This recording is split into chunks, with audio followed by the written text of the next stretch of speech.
SSC বা HSC result দেখার জন্য প্রথমে যে কোনো একটি ব্রাউজার ওপেন করবেন। তারপর উপরের দিকে সার্চ বারে গিয়ে ক্লিক করবেন এডুকেশন বোর্ড রেজাল্ট বিডি লিখে।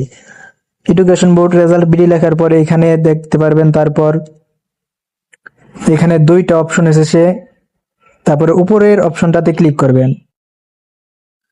উপরের অপশনটাতে ক্লিক করার পর দেখতে পারবেন এখানে কিছু চাচ্ছে, এখানে দিবেন আপনার কি পরীক্ষা দিয়েছেন, এটা এসএসসি, এখানে কত সালে পরীক্ষা দিয়েছেন সেটা দিবেন। আমি 25 সাল, 2025 সাল, যেহেতু বোর্ডের নাম, আপনি কোন বোর্ড থেকে, ঢাকা বোর্ড থেকে দিয়েছি আমি।